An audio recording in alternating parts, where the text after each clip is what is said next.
Saturn's release lineup might have been dwindling in 1998, but that didn't mean we didn't receive some absolute bangers. While it may have been too late to save the console from its commercial fate in the UK, Burning Rangers, Deep Fear and Shining Force 3 were the types of games that were all exceptionally well made and ensured the Saturn headed for the door with its head held high. They were great, and I especially enjoyed Sonic Team's firefighting adventure that was one of the first book club episodes we did. Such was our eagerness to have an excuse to play it again.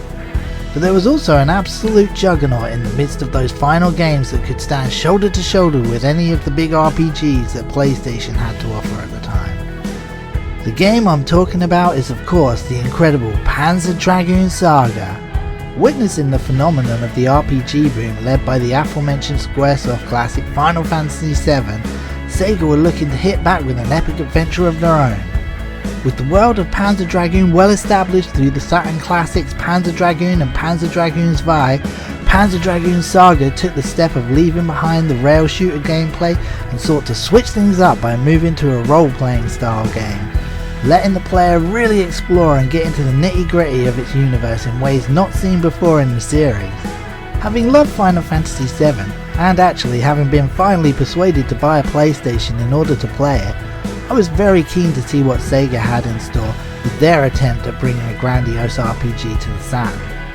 And so, with previews looking promising and the eventual review scores confirming that Panzer Dragoon Saga was indeed all it was cracked up to be, it flew right to the top of my purchasing wish list. Cue launch day here in the UK, and with the money in hand I was ready to pick the beauty up. However, what I perhaps didn't anticipate that day was just how minuscule a print run it had received. You see, by this point the Saturn shelf space in Electronics Boutique had been relegated to the end of the racks. And I don't mean a small space near the end of the aisle of shelving, I mean the actual end of one of the racks. I'd never had much of a problem picking up Saturn games at launch in the past, and following the same path as usual, I didn't pre-order it. Heck, even seeing another Saturn owner in the wild was rarer than a Bigfoot sighting. And I certainly didn't think I'd be competing against anyone else for a copy. However, on the morning of Panzer Dragoon Saga's launch, me and my friend Lartens both hopped into my car and headed off to the retirement capital of the South Coast, Eastbourne, to pick up our respective coffees. We avoided the bustle of the usual weekend parking shenanigans by leaving my car in the car park of a building I occasionally worked in part-time, and that was empty on a Saturday. Perk of the job. Heading into town, we arrived at Electronics Boutique, which had probably only been open about 10 minutes or so, such was our enthusiasm to pick up the game early in the day. Heading inside, we located the tiny Saturn selection and scanned the handful of games. And here it was that we were in luck.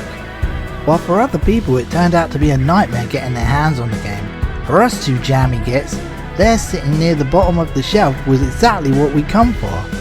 2 fresh copies of Panzer Dragoon Saga just waiting for us to grab. And grab them we did.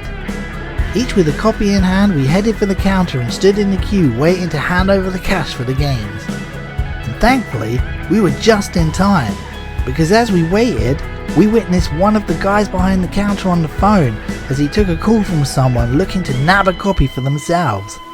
Telling him, yeah, I'll just go grab one from the shelf, he suddenly clocked me and Larten standing in the line, each with a copy in hand. Putting the receiver back to his ear, he then apologetically had to give the person on the phone the bad news as he said, "Oh, I'm really sorry, there's 2 guys standing in line right now with the only 2 copies we have," before having to hang up the phone and then serve both Lartens and myself for the copies we managed to just about secure by the skin of our teeth. Close one. I guess the early bird really does catch the worm, and in this case I was pretty relieved, because if we'd been about a minute later, one of those copies would have been secured as a reserve for the poor fellow on the phone. And in fact, it turned out that we did indeed snag 2 of the only copies for quite some miles around, as in the coming days our friend Chris also decided he was going to pick up a copy of the game, which proved to be quite a mission. Bringing around local towns proved fruitless as no one had it in stock, and it took quite a bit of work to eventually track down seemingly the only copy still available from miles around as he finally secured one, but had to drive about an hour to get it from a shop miles away. It really did make me appreciate our good fortune and how me and Lartens had acquired our copies, but also made me realise how few copies there must be around. I mean, I do believe that there was a second print run of the game issued here in the UK once Sega realised there were still Saturn players out there wanting to play it, but even after that the quantity seemed incredibly low, but I really have no idea what the actual number released in the UK might be, so if you have any info on the matter, we'd love to hear about it. I did once email Sega Europe out of interest, asking if they could provide me with any information on the print run. However, they told me it wasn't something they could answer, and actually closed with a rather passive-aggressive comment telling me if I contacted them again about this matter, I would be ignored. I'm hardly asking for them to release the JFK files, for goodness sake. Hours! Anyway, I guess at least the first disc of the game that was given away on the front cover of Sega Saturn magazine might be in better supply, but as for the other three, they're a little harder to come by, as I would come to realise. You see, a couple years later, I realised that the game had started to become rather sought after, as I picked up a random gaming magazine on one of my jaunts to W.H. Smith to browse the gaming mags and saw an article about pricey games. There, listed among some of the top titles, was Panzer Dragoon Saga, which even at this early point was estimated to be in the region of 120 quid. Crazy stuff. For some reason, by this point Lartens had obviously lost his mind and sold both his Saturn and his copy of Panzer Dragoon Saga to a local games dealer in a pretty big error of judgment. But when I told him how much I'd seen the game valued for, he wasted little time in acquiring another copy from an unwitting source for a mere £20 before they realised the going rate of the game. But that's a whole story in itself for another day. But at least Lartens never made the mistake of selling it again, so in a roundabout kind of way, I guess he learned his lesson. Never get rid of your Sega stuff. These days, any brief scan of eBay or CEX will obviously confirm the game's unreal price tag, with a mint copy listed at 790 quid, and even ropey copies around the 500 mark. And in the US, the prices are even more insane. Thankfully, there are several ways to play the game easily now without having to shell out the crazy prices being asked. And if you never played it, then you really should.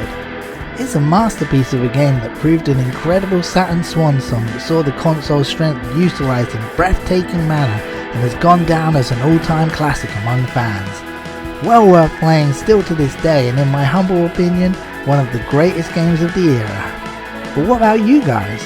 Did you own it back at the time? Or is it one you played later on, if at all? Be sure to let us know in the comments. And as always, thanks for watching, gaming guys and girls, and keep it locked here on Gaming for Ages for more retro goodness soon. Laters!